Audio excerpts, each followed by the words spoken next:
What defines family and what traditions play an integral role in the structure of success of the family unit? It's the holiday season. It's time to see family, the ones you love, the ones you hate, and the ones that you're dismissive of. Do you enjoy family gatherings, and can you do with or without them? This is the main themes of 1997's blockbuster, I guess, cult classic Soul Food. It's written and directed by George Tillman Jr. I'm Fox Indigo, your black movie critic here in the United States, and I love to watch and discover films and shows from all over the black diaspora. And why should you be listening to this? Well, because black people are probably like the most talented people on earth. We have the best stories, and why not discover something new? If you have any friends that love movies or want to broaden their horizons, please share this episode.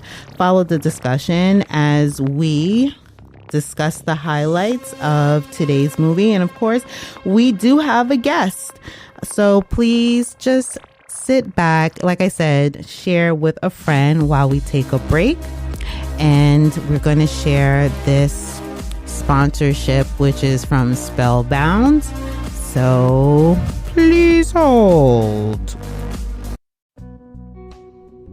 Have you kept up with your herbal health? Strengthen your body's immune system and natural functions with Spellbound herbals. Created in small batches, each herbal elixir is made from organic non-GMO plants and roots, organic honey harvested from New York State bees, and sealed in bamboo-covered glass to preserve freshness. Crafted to promote the specific needs of men and women, just a few drops in a glass of juice or water makes a world of difference to your natural health. For more details, visit the Spellbound Apothecary online at spellboundtoday.com and place your order. Also, for smokers searching for a natural alternative to tobacco, check out their herbal smoke blends, crafted from delicious flowers and plants that stimulate the mind, relax the body, and set the mood. Try enhancing your favorite bud strand with a few sprinkles of Third Eye Magic or Love Me Long Time. Available again at spellboundtoday.com.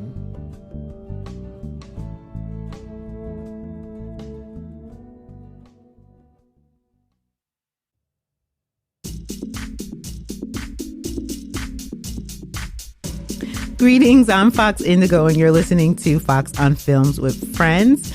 Thank you for joining this podcast episode today. And we do have a friend. Her name is Tamarsha, and she'll be reviewing Soul Food. You can find it streaming on HBO, Amazon Prime, Hulu, and I'm sure a number of other streaming services around the world. You're just going to have to do your due diligence and find out where you can stream and watch this. It is written by George Tillman Jr., and it stars Vivica Fox, Vanessa Williams, Nia Long, Irma Hall, Mekhi Phifer, and there are cameo appearances by Babyface Edmonds and Jodeci. Again, please share this podcast with a friend or an estranged family member for the holiday season. It would be greatly appreciated. And again, we do have a guest with us, and her name is Tamarsha. Hey, Tamarsha, say hello to everyone. Hey, everyone. How's it going? All right, everyone. So let's just get into it. All right. So like I said, today's movie that we are reviewing, it is called Soul Food. It is, let's see, this is a family movie. It's about an African-American family in Chicago, whose matriarch ends up, let's say she ends up sick, and the family is just trying to find a way, I guess, back to, wholeness. I guess that's what you could call it. And I mean, there's themes in it, just like what is family? I guess, what is forgiveness? What other themes do you think are in this? Oh, there was like pursuing your dreams, I guess, because Miles. Yeah, pursuing your dreams. So I mean, I'm usually doing this by myself. Every now and then I do have a friend. So I really would like to get your thoughts when you first saw the movie, because this is going to be the first time. Yeah, either of us have ever seen this movie. I've heard like about it, and like, you know, when I was a kid, like I always felt kind of left out because everyone like, oh, you know, soul food, and they were talking about things I didn't understand because I never saw the movie. But I guess I'm happy I saw it. In terms of what was going on in this movie, I don't know. I felt like I'm gonna ride a little bit for Terry. Because the older sister with all the responsibilities on her shoulder that no one in the family understood, you know, the things that she was going through. I felt like they didn't give us enough time with her character because, you know, older kids in a black family, they have a lot of pressure. And, okay, yes, she was acting like, you know, very stush about the pressure that she had and all the money that she was spending on the family. But there's a, you know, like, I could see her having a breaking point at one point, you know, with all this financial pressure. She was kind of uptight. But she was uptight, yeah, like, she had a reason to. But, and I feel like her siblings didn't understand, like, what she was going through. Right. The whole entire family is literally depending on her financially. That is true. So there are 3 sisters in this movie. So like Tamarsha said, there's the oldest sister, Terry. Then you have the middle sister, Maxine. And then you have the younger sister, Tracy, that they call Bird. And this movie is told through the eyes of the oldest grandson named Ahmad. Yeah. So, you know, we're seeing it, I guess, through like a kid's point of view, even though there are like adult themes happening.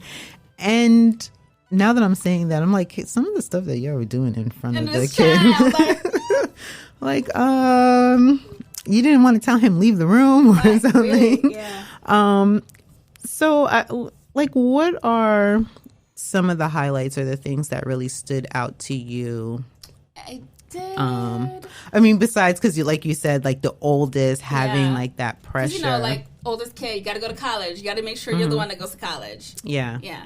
Right. And she did have the money. She did have the money to help everyone out. And she was, but like, I felt like they wasn't cutting her a little bit of slack in terms of, you know, the pressure that she had going on. And then her husband, Miles. See, I was a little disappointed in her reaction to this. He wanted to pursue his music, you know, I guess that was his dream, to pursue his music career. Yeah. But it's the black family, and he has a job as a lawyer. I mean, obviously, they're going to be like, you know, you got that secure job, go do your lawyer thing, and forget about that music. It's like Sister Act 2 all over again. Music thing. You got a secure job. Well, if you haven't seen Sister Act, maybe you should go see that too. It will be Goldberg. But, you know, I wanted Miles to pursue his music. Too. Like, give him, you know, we got to make room for the arts in our community as well. Yeah, right? Yeah. And I actually thought, I was disappointed in Terry because I'm like, you guys both have money. And like he said, it's partly his too. And I'm like, damn, you just like smashing his dreams. I know, like, okay, so he can pursue it and try to see how it works out. And if it doesn't work out, like, okay, fine, he can go back to being a lawyer. But if it does, like, this is the, you know, the fruition of his life, his dreams are coming true. Like, you not even listen to his music. Right, like she never showed up. Never showed up. Like, oh, I'm so busy. Like, with that being said, with her not showing up, with her not supporting him, did that open the door for face legs? Yes. Wait a second, what did you call it? Like, I mean, you could see they already had. They had that commonality of like, you know, she's gonna pursue her dance and he's gonna do his music thing. Yeah. It's like that was obvious. So you know, I guess it was obvious, but I thought it was actually a pretty good setup. It was kind of like you said, like, oh, they're both pursuing their dreams. Like, I want to be a dancer, and you have to play music, and it was just like, oh my God, the guy, you know, he didn't show up for my music thing. Miles, can you do it for me? Right. Okay. And he's just like playing the piano. And then she's like playing the piano, and she's dancing. He's like so enthralled by her dancing. Yeah. Like, okay, Miles. Right, exactly. Like, it was that easy. Oh man. But I feel like, you know, he's been feeling disconnected from his wife for a while. Right. And then here goes this young hot thing living in the house, like. But I know she was a young hot thing, but they also, I don't know. It's like, I felt like, Terry, I don't know. I felt bad for her because, you know, they showed how this is kind of like the second time like this is happening to her. because of family. Yeah. And then I also felt like Miles and Faith, you guys really did fuck up because it was just kind of like, Miles, you know who she is as an individual. So it's like, why would you fall into that? And then it was like, Faith, you are the family fuck up. So you're just going to keep fucking up? And then have nobody at the end. Like, really? Like, this right. is what you do to yourself? Okay. Yeah. And then, I don't know. I just started realizing like all these different themes, like health, diabetes, like when the mom's like, no one's cutting my leg off, Or and she's not taking her medication. Right. Like, ma'am, like you already know you have diabetes. Like, yeah. Okay. And I guess I'm like, are those like really themes? I guess those are themes of just like the Black community in general. Because this movie was such a success. So I did like my research on it and I found out that the guy, George Tillman, like this is actually based like loosely on his family and that he grew up in a matriarchal family. Like he did have his father, but his father kind of like always made him like hang out with like his aunties and his mother. He's like, he was always around women. So a lot of the themes come from like his family and like their traditions.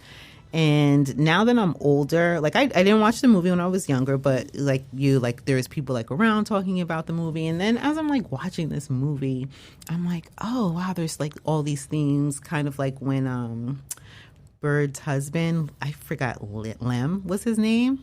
He had like Lem. the weirdest name out of everyone. Yeah, Lem. Oh, damn. Yeah. I feel bad for him. Yeah. I mean, like, he was incarcerated. And you know how it is for incarcerated people. No jobs for you. Like, and so he lied about not being in jail, and they found out eventually, and then they fired him. Yeah, and he was a good guy. He actually really was a good guy trying to do right. His best, like, with everything stacked against him, because he already knew. Yeah. Right. So he's like trying to get around it. Now, do you think that his wife Bird did the right thing? That was so dumb of her. I was like, girl, he's going to feel so emasculated. Your ex is giving him a job? Seriously? And you know that guy was going to talk about it. Right. He was definitely going to imply that something's going on between the two of you when he spoke to him about it, too. Like, and speaking of that, like when he actually, the opening scene was, when they were getting married and he comes and he puts the money down her chest, and then he kind of like grazes her boob, and I was like, what? I was like, who the hell? Was it Samuel, whatever his name was? I was just like, so you're just going to let him put the money between your breasts and kind of massage your boob? Yeah, a little bit. And just to stand there looking at him, I guess. And then her husband was dancing up on his ex, like, at the wedding? Like, really? Like, literally, the day of the wedding. Yeah, there was a very interesting dynamic. Yeah.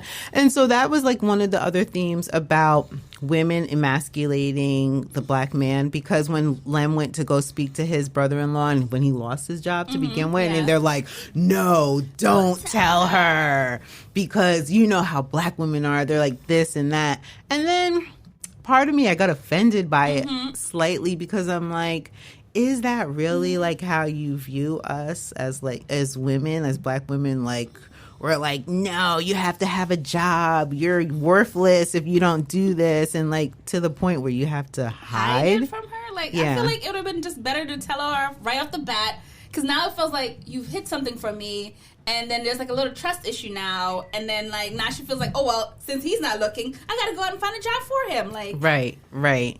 And yeah, well, I guess she crossed the line. She really crossed the line on that one. Like, yeah. And how naive could you possibly be? Like, oh, I'm just going to have dinner with him. Why are you wearing the bracelet he gave you?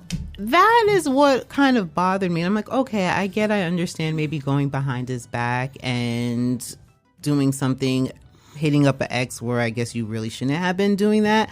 But then to put on the bracelet of the man who's obviously still trying to get with you. Yeah. Like it did, and then she's like, "I was just gonna have dinner." I'm like, you know, it was never gonna end with dinner. Like, come on, this guy's gonna keep pushing and pushing and pushing until he gets what he wants. Right, exactly, and he wants you. I mean, he just grazed your boob at your wedding. And you was okay with this, so. Right. Let's see, like some other themes that kind of just stood out to me. You know, the character that I actually liked, but you didn't see a lot of was Uncle Pete. Uncle Pete. Yeah. It kind of like really touched me at like the end, like after when he was like, he finally emerged and Maxine's like, he mistakens Maxine for his sister. And I don't know, it just like really touched me. I got a little teary-eyed for a second when she's like, yeah, I'm gonna take care of you. Oh, Max. Yeah.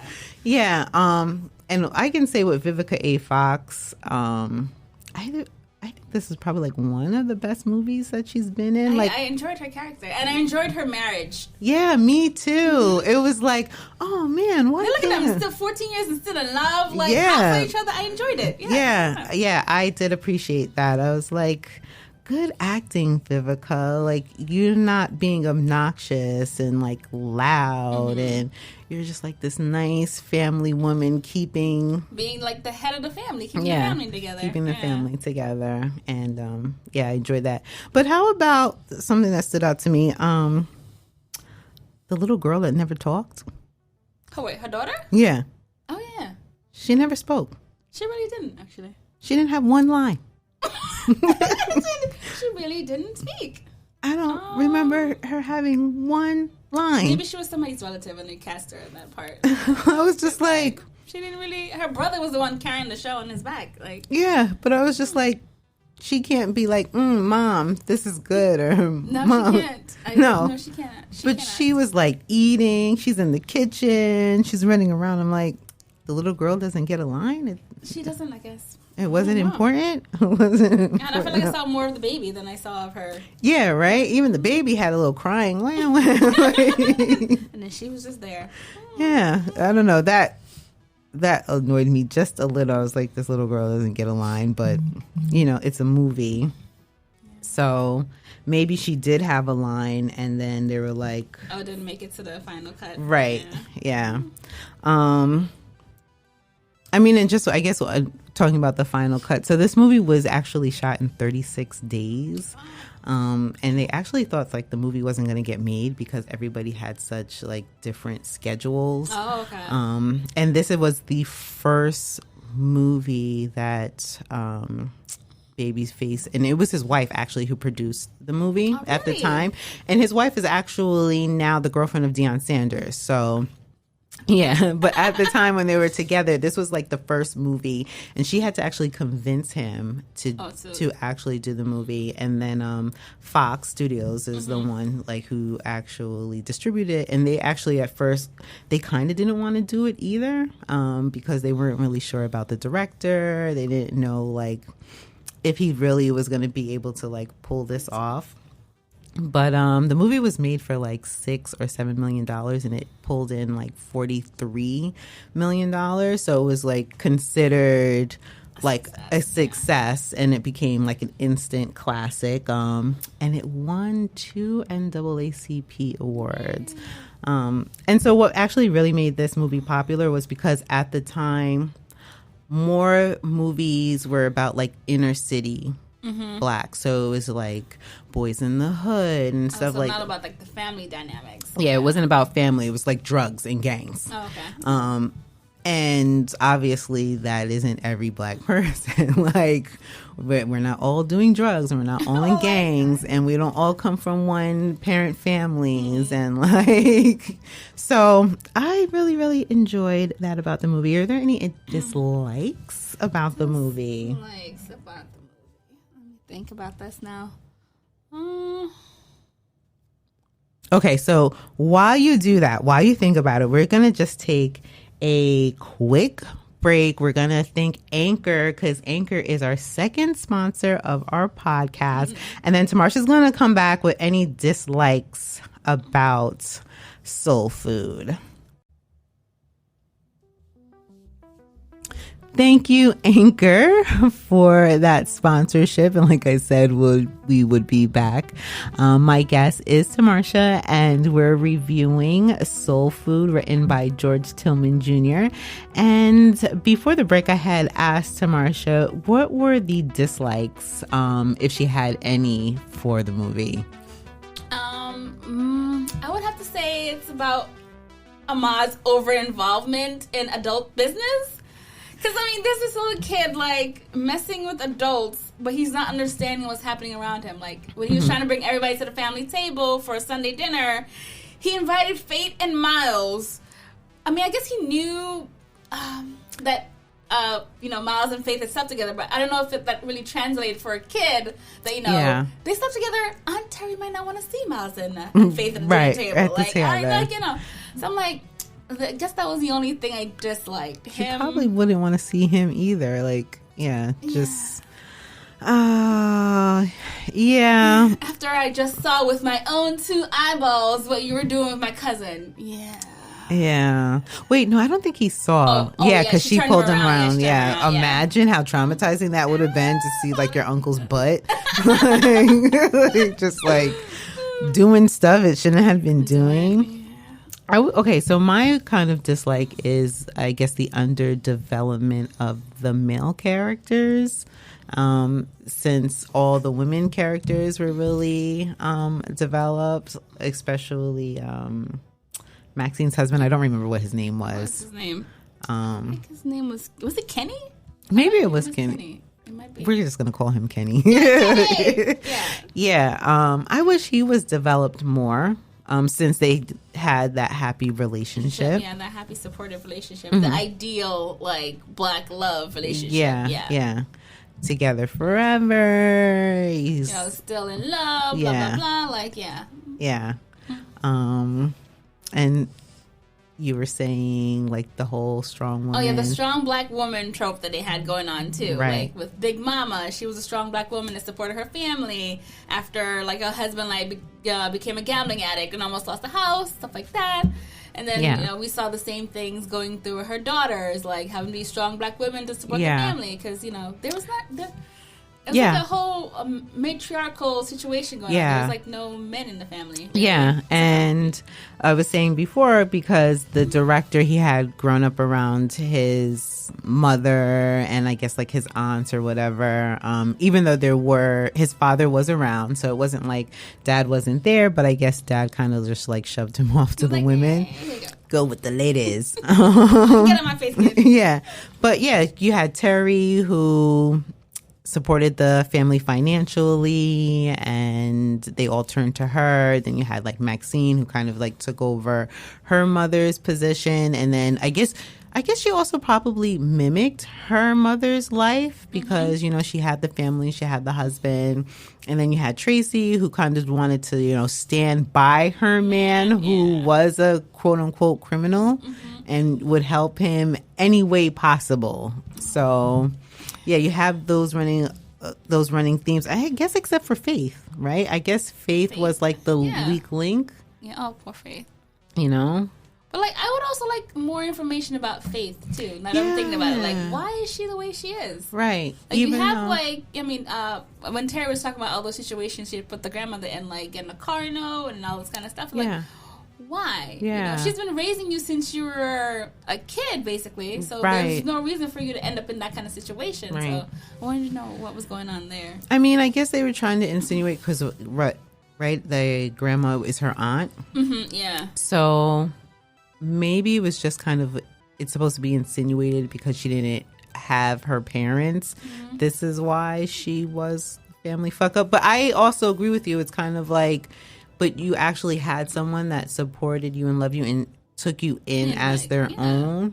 Like, so you lack the appreciation. Feel like an outsider amongst the three sisters? Is that what was it? I mean, Yeah, you're right. Maybe they could have delved into that a little bit more, just kind of given us more like pretext. Yeah, because like they all hated her, but like I'm like, why do you hate her? I mean, yes, because she's a fuck up, but what led to her being the family fuck up? Right. And why do you lack compassion for her? For her, yeah. You know, especially since, you know, she doesn't have a mother. She doesn't have a father. You grew up with your mother and father. Why is there that lack of understanding for her? Even though, yes, she fucks up. Yeah. But she wasn't like a thief. Like, she wasn't stealing, right? She wasn't like stealing money from anyone. I think there might have been a situation where she. Like, I remember the car note.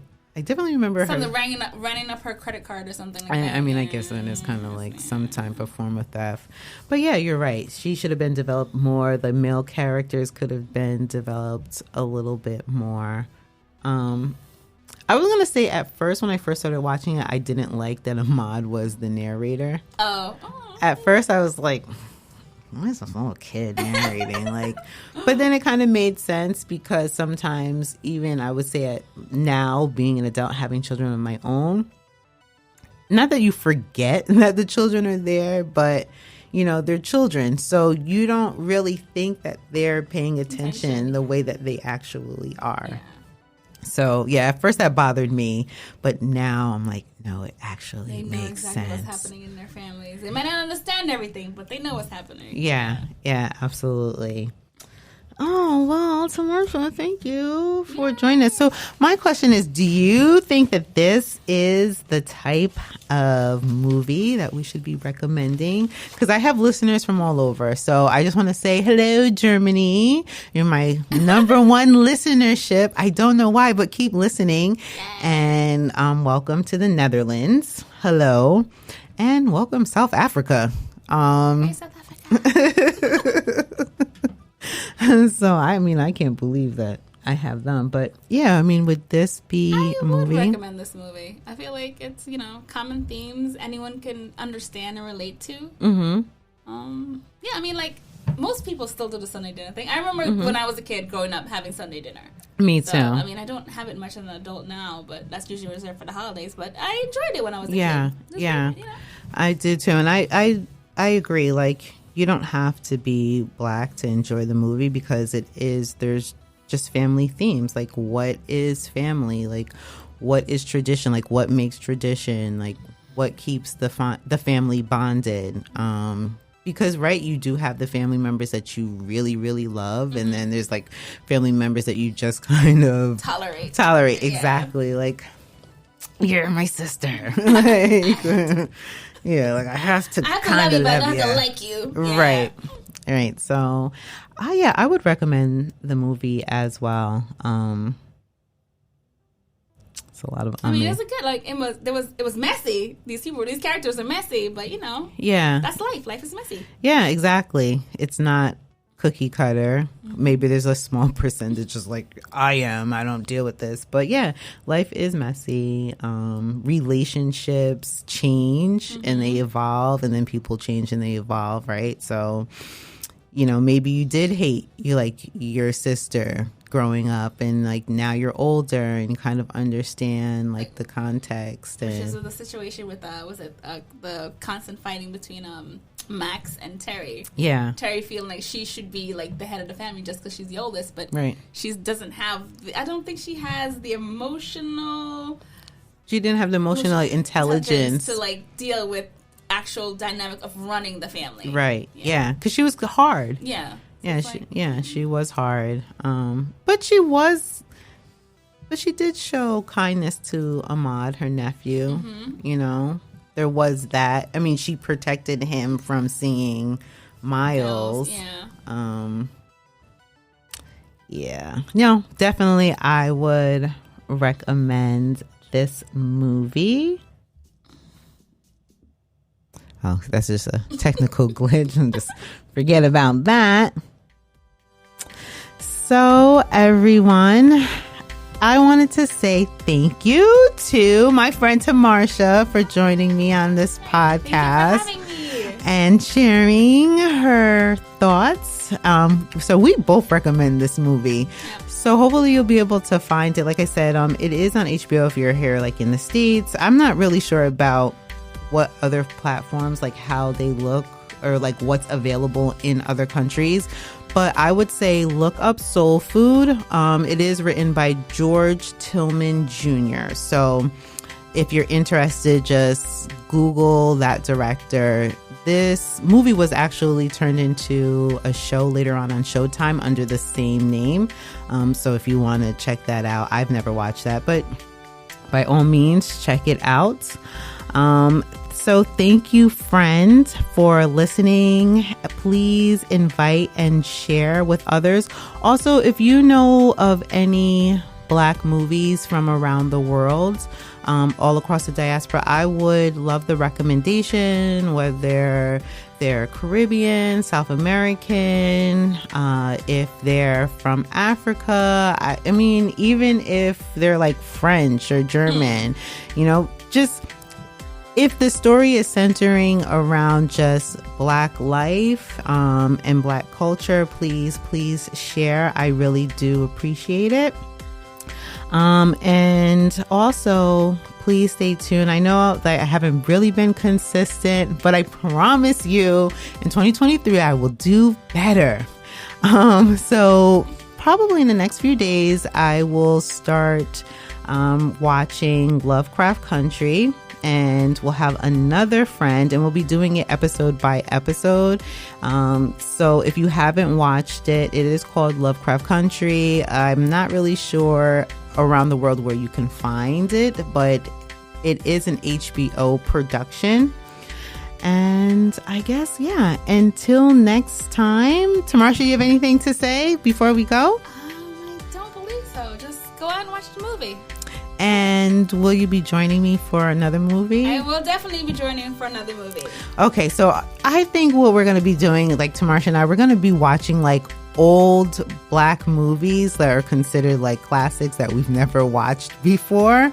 And I think we decided that we're going to do Crooklyn, right? Yeah, Crooklyn next. All right, so we're going to do Crooklyn. All right, friend, thank you. Until next time, love, kisses, and hugs. That's a wrap.